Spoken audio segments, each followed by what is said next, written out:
அமுதா செந்தில் இல்லை இப்போ ஒரு அட்டகாசமான எபிசோட் வந்திருக்கு. ஸ்கிப் பண்ண ஃபுல்லோடையும் கேளுங்க. அதுக்கு நான் இந்த வீடியோ பிடிச்சிருந்துச்சுன்னா லைக் பண்ண பாருங்க. ரொம்ப பிடிச்சிருந்துச்சுன்னா நம்ம சேனலுக்கு வந்து சப்ஸ்கிரைப் பண்ணி கண்டினியூஸாக ஆதரவு வந்துட்டாங்க. கரெக்டாக வந்து அன்னலட்சுமி வந்து கடைசி ஆசை என்னங்கிற மாதிரி ஜட்ஜையா சுற்றி இருக்கிறவங்க எல்லாரும் கேட்குறாங்க. எனக்கு பெருசாக வந்து எந்த ஆசையும் இல்லை. என் அமுதாவும் செந்திலும் நல்லபடியாக நிம்மதியாக சந்தோஷமாக வாழணும். அதை என்னென்னு அவங்கள்ட்ட வந்து சொல்லிவிடுங்க. நான் வந்து மாயா வந்து அனுப்பிச்சி வைக்கவே இல்லை.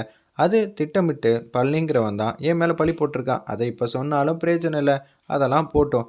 எனக்கு என் புருஷன் பக்கத்தில் இருக்கிற ஒரு இடத்துல வந்து என்னை புதைச்சி வச்சுருங்க. அதுதான் என்னோடய கடைசி ஆசைன்னு சொல்லிட்டு அந்த ஸ்டேஜில் வந்து ஏறத்துக்காக போயிட்டே இருக்காங்க. கோயிலுக்கு வந்து உண்மையெல்லாம் சொல்கிறாங்க. அந்த இடத்துல ஆதிகேசன் மனைவியும் அந்த ஏசி மெக்கானிக்கும் சரிங்க இந்த சட்டியை வந்து இங்கே வச்சுட்டு வந்துடுங்க, பரிகாரம்லாம் வந்து பார்த்துக்கலான்னு சொல்லிட்டு வேக வேகமாக கார் எடுத்துகிட்டு மாதம் வந்துகிட்டு இருக்காங்க. அந்த பக்கம் முகத்தில் வந்து துணியை போடுங்கன்னு சொன்னோன்னே துணியை வந்து போட்டாங்க. அதே மாதிரி கயிறையும் வந்து கழுத்தில் வந்து மாட்டிடுறாங்க. கரெக்டாக வந்து போலீஸ் இன்ஸ்பெக்டர் உள்ளே வந்து மாதம் வந்து ஜட்ஜியாட்ட வந்து இன்ஃபார்ம் பண்ணிடுறாங்க. ஒன்று லிவர் எடுக்க போனவங்கள வந்து நிப்பாட்டுங்க அப்படின்னு சொன்னோன்னே அமுதா வந்து மாதம் வந்து கத்துறாங்க. இவங்க தான் சாட்சின்னு சொன்னோன்னே அந்த ஏசி மெக்கானிக் வந்து நடந்தது எல்லாத்தையும் வந்து சொல்லி முடிச்சிடுறாங்க. அந்த இடத்துல ஆதிகேசன் தான் தப்பு பண்ணாங்கன்னு அவங்களும் வந்து ஆதிகேசன் மனைவி வந்து எல்லா உண்மையும் சொன்னதுனால ஏன்பா அந்த கருப்பு துணி கயிறெலாம் எடுத்துருப்பா அப்படின்னு சொல்லும்போது கருப்பு துணி கயிறெலாம் எடுத்துனோன்னே அன்னலட்சுமி நீங்கள் வந்து விடுதலை தான் ஆல்மோஸ்ட் செய்யப்படுவீங்க, அப்படி தான் போயிட்டுருக்கு. திருப்பி இந்த கேஸ் வந்து மறு விசாரணைக்கு வந்து நானே என் தலைமையில் இப்போயே இன்னும் ஒரு 10 நிமிஷத்தில் வந்து தொடங்கப்படும். அதுக்குள்ளே நீங்கள் என்ன பண்ணுறீங்கன்னா ஆதிகேசவனையும் பழனி எங்கே இருந்தாலும் கைது பண்ணி கோர்ட்டில் வந்து ஏற்றி ஆகணுங்கிற மாதிரி அதிரடியாக வந்து பேசுகிறாங்க. இது அவசர கேஸு, இன்னும் ஒரு அரை மணி நேரத்துக்குள்ளே அங்கே இருக்கணுங்கிற மாதிரி உத்தரவு போட்டுறாங்க. அந்த இடத்துல நம்ம ஜட்ஜையா மாதம் வந்து கேஸை வந்து விசாரணை மாதிரி பண்ணுறதுக்கு எல்லோரும் வெயிட் பண்ணிகிட்டு இருக்காங்க கோர்ட்டில். ஒரு பக்கம் பழனியும் ஆதிகேசனும் சந்தோஷமாக பேசுகிறாங்க. இன்னொரு அவள் மேலே போயிருப்பா, இந்த கேஸில் பணம் இருந்தால் மட்டும் போதும், நம்மளால் ஈஸியாக வந்து ஜெயிக்க முடியுங்கிற மாதிரி ஆதிகேசன் வந்து அவங்க வந்து மாஸ் பண்ணுற மாதிரி அவங்களே நினச்சிக்கிறாங்க. அந்த இடத்துல அப்பன்னு பார்த்து உள்ளே என்ட்ரி கொடுக்குறாங்க. போலீஸு வந்தோடனே வந்து ஐயா நான் உங்களை கைது பண்ணலான்னு இருக்கேன். இன்னொன்று தூக்கு வந்து ரத்த ஆயிடுச்சு. என்னது தூக்கு ரத்த ஆயிடுச்சா? எப்படியா செய்ய முடியும்? அதெல்லாம் எனக்கு தெரியாது. என்ன எப்படியா கைது செய்ய முடியும்? நான் எவ்வளோ பெரிய லீடிங் அட்வொகேட் தெரியும். ஆதிகேசன் வந்து வானத்துக்கு பூமி குதிக்கிறாங்க. சார் முதல்ல வந்து சொல்கிறத முதல்ல கேட்டுக்கங்க, அரசு வாரண்ட்டுக்கு படிங்க அப்படின்னு சொல்லும்போது படிச்சுட்டு இருக்காங்க. அந்த இடத்துல கூண்டில் வந்து ஏற்றிடுறாங்க. அடுத்த சீனே செம மாசாக இருந்துச்சுன்னே சொல்லலாம். என்ன எப்படி இது மாதிரி கூண்டில் வந்து ஏற்றுனீங்க, இது எதுக்கு, எல்லாரும் என்கிட்ட மன்னிப்பு கேட்கணுங்கிற மாதிரி ஆதிகேசன் வந்து கத்துறாங்க. என்ன கேள்வி கேட்க இங்கே யாருக்கு தைரியம் இருக்குது? ஆதிகேசவன் நீங்கள் இப்போ வாதாடுற வக்கீல் கிடையாது, குற்றம் பண்ண ஒரு சாதாரண ஒரு காமன் மேன். அப்படி இருக்கும்போது உங்களுக்கு எங்களை கேள்வி கேட்க எந்த விதத்துலையும் அதிகாரம் இல்லை, சட்டத்துலேயும் வந்து இடம் கொடுக்கல. நாங்கள் தான் உங்களை கேள்வி கேட்க முடியும். என்னை வாதாடி என்ன செய்ய முடியும் உங்களால்? என்னை கேள்வி கேட்க தில்லு இங்கே யாருக்கு இருக்குது அப்படின்னு சொல்லும்போது அமுதா வந்து மாதம் வந்து என்ட்ரி கொடுக்குறாங்க. அந்த இடத்துல எனக்கு இருக்குன்னொன்னே பட்டமாயிட்டாங்க. எப்படி வந்து இவங்களுக்கு தூக்கு வந்து ரத்து பண்ணீங்க? ஆதாரம் இல்லாமல் தூக்கு வந்து ரத்து பண்ணுவாங்களா, இல்லை உடனே வந்து உங்களை கைது பண்ணி இந்த இடத்துல வந்து சாட்சி குண்டில் ஏற்றிருப்பாங்களா அப்படின்னு சொல்கிறாங்க. ஒரு ஆதாரம் இல்லை, 2 ஆதாரம் இருக்குது அப்படின்னு சொல்லும்போது ஏசி மெக்கானிக் வந்து வராங்க. நான் சொல்வதெல்லாம் உண்மையை தவிர வேறு எதுவும் இல்லைன்னு அந்த புக்கில் வந்து சத்தியம் வாங்கிட்டு பேச்சு வந்து ஆரம்பிக்கிறாங்க. நீங்கள் அன்றைக்கி ரூம்லேருந்து பார்த்தவங்க மாயாவை வந்து மாதிரி பண்ணாங்களே, அது இவங்க தானா, பழனியா, நல்லா ஒரு வாட்டிக்கு 2 வாட்டி யோசிச்சு சொல்லுங்கன்னொன்னே இவர் தான் அப்படின்னு சொல்லும்போது ஒன்று ஆதிகேசன் வந்து குறுக்க பேசுகிறதுக்கு மன்னிச்சிருங்க, நான் பேசுகிறேன். இத்தனை நாளாக இது சாட்சி எங்கே இருந்துச்சு? கடைசி நேரத்தில் இது மாதிரி வந்திருக்குனாலே போலின்னு தெரிய வேணாமா? ஏன் இவர் இது மாதிரி பண்ணல? ஒன்றை வந்து கடுப்பாயிட்டாங்க நம்ம அம்முதா. நம்ம ஊரில் சாட்சி சொல்கிறவங்களுக்கு பாதுகாப்பு இருக்காதுன்னு உங்களுக்கு நல்லாவே தெரியும். அப்படி இருக்கும்போது அவர் சாதாரண நடுத்தர குடும்பத்தை சேர்ந்தவங்க. பழனி வந்து ஆல்ரெடி வழக்கறிஞர், போலீஸ் எல்லாருக்கும் வந்து காசு கொடுத்துக்கிட்டு இருக்காங்க. அப்படி இருக்க சூழ்நிலை எப்படிப்பா இதெல்லாம் வெளியில் வந்து சொல்ல முடியும்? பழனி மேலே இருக்கிற பயத்தினால தான் நான் எதுவும் உண்மையாக சொல்லங்கிற மாதிரி அந்த இடத்துல வந்து யதார்த்தமாக வந்து உண்மையை போட்டு உடைக்கிறாங்க. இதை கேட்டோன்னு வந்து பேரதிர்ச்சியாக நிற்கிறாங்க. அந்த இடத்துல நம்ம பழனி ஐயா இப்போ கூட நான் வாதாடுறதுக்கு தயாராக தான் இருக்கேன். இவன் கடைசி நேரத்தில் இது மாதிரி உண்மையை சொல்கிற மாதிரி நடிக்கிறானா?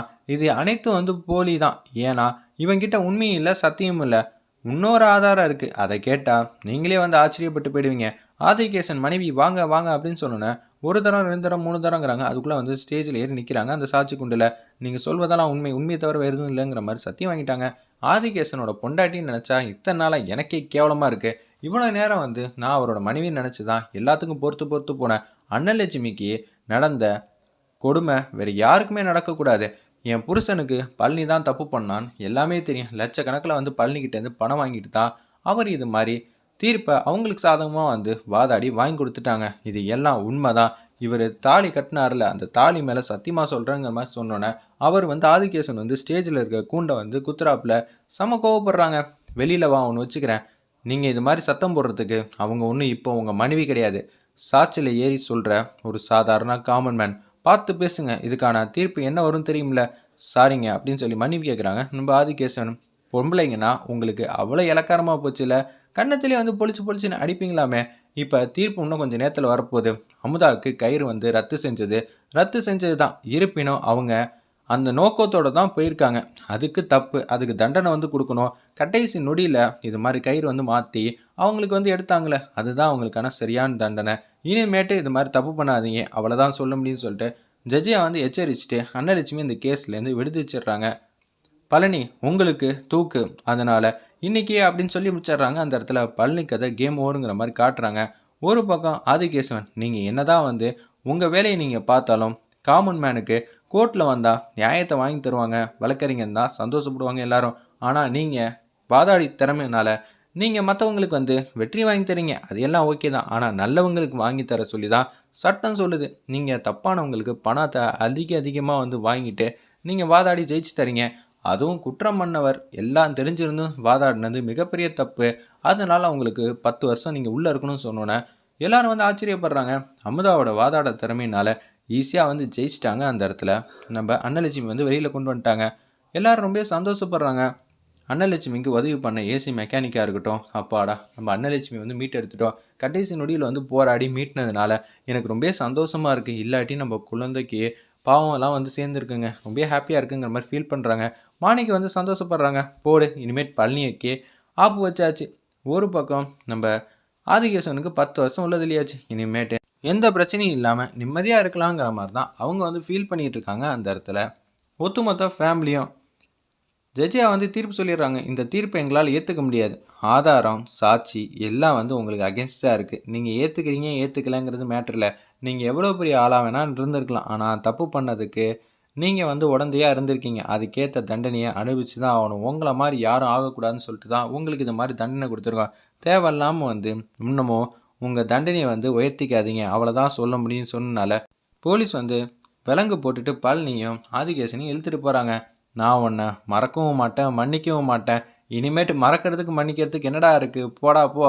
இனிமேட்டு உன் தொல்லை இல்லாமல் நாங்கள் நிம்மதியாக சந்தோஷமாக வாழ போகிறோன்னு சொல்லிட்டு ஹாப்பியாக வந்து பேசுகிறாங்க. அந்த இடத்துல மாணிக்கம் ஒரு பக்கம் வந்து அன்னலட்சுமி வந்து ரொம்ப சந்தோஷமாக உற்சாகமாக பேசுகிறாங்க. உன்னோட குழந்தை குட்டியெல்லாம் பார்க்க முடியாமல் போயிடுன்னு சொல்லிட்டு நான் மனசில் வந்து வேதனையோடு இருந்தேன். ஆனால் உன்னோட வாதாட திறமையினால் எவ்வளவோ வந்து போராடி ஜெயிச்சிட்டோமா. கடைசி நொடியில் கூட எல்லாத்தையும் மீறி நீங்கள் வாதாடி ஜெயிச்சதெல்லாம் அல்டிமேட்டாக இருந்துச்சு. அதுக்கு நான் மட்டும் முக்கிய காரணம் இல்லாத இவங்க தான் ஆதிகேசன் மனைவி. அவங்க உண்மையை சொன்னது ஒரு முக்கிய காரணமாக அமைஞ்சிச்சு. அது மட்டும் இல்லாமல் இந்த ஏசி மெக்கானிக்கு வந்து சொன்ன உண்மைனால தான் நம்மளால் நிம்மதியாக இப்போ இருக்க முடிஞ்சிச்சுங்கிற மாதிரி ஹாப்பியாக பேசுகிற மாதிரி காட்டி இந்த எபிசோட் வந்து அதிரடி மாதம் முடிச்சிருந்தாங்க. இப்போ அடுத்தது தான் வந்து இன்னொரு அமுதா வந்து பவானிங்கிற கேரக்டரில் வந்து புது வகையை ட்ராக்கில் வந்து கொண்டு போக போகிறாங்க. எபிசோட் வேறு லெவலில் மாதம் இருந்துச்சுன்னே சொல்லலாம். கண்டினியூஸாக பார்த்து ஆதரவு வந்து